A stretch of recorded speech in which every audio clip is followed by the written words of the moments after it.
Hi, Dr. Shook here, and this is the last of our 7-part video series and 7 tips on how to prevent hair loss with Hashimoto's and hypothyroidism.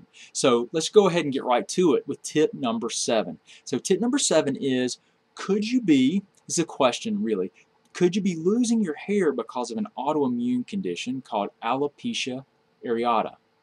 Because here's the thing, if you're losing hair and it's like in patches, that could be due to an autoimmune attack against the hair follicle. Okay, it's called alopecia areata. Now here's the deal. That's an autoimmune condition. So if it's an autoimmune condition, you've got to address that like you would any other autoimmune condition. And I would encourage you, the approach that we take is the approach that I recommend for autoimmunity for my clients, and that is to detect the drivers of the autoimmunity. So infections, environmental chemicals are huge, and then food proteins. Those are the most common ones. Now we look at other things too. I mean, we consider stress and some other things that can drive an inflammatory process. But most of the time, those 3 categories are where we're going to dig in and find most commonly the drivers of the autoimmune process, so that we can help take them out, remove them from your diet, from your environment, so that we can calm down the immune system and work to put that autoimmunity into remission. So if you're losing your hair in patches, it could be the alopecia areata, and you have to approach it from an autoimmune perspective. And that's the same perspective that we approach any autoimmune condition. And fortunately, the autoimmune mechanisms, if you have 5 autoimmune conditions, you don't focus on just the drivers of each individual autoimmune condition. Actually, the only difference is that the underlying mechanism that's pushing the autoimmunity is the same. It's just that you're getting attack of specific tissues. The way that you address that is you look for the drivers of the autoimmune process, and you don't focus on just what tissue is being destroyed and address that as a symptom. Okay, you look for the underlying mechanism of the autoimmunity so that you can work on putting it into remission and dampening it, and then you'll see improvements with the actual tissue that's being destroyed.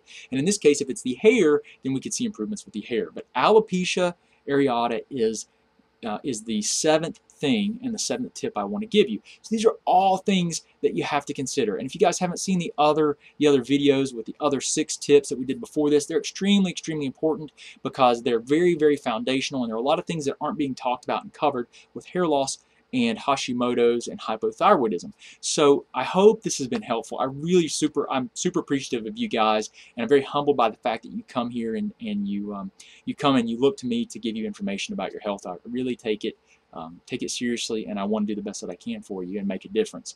So I want to tell you guys, if you're interested in getting more information about this, I've put together a 28-page guidebook on how to prevent hair loss with Hashimoto's and hypothyroidism. If you're interested, all you have to do is, after this video, just click the link, and it will take you to our website where you can get a copy of that 28-page guidebook, and it's full of links and videos and everything that expand on these topics more.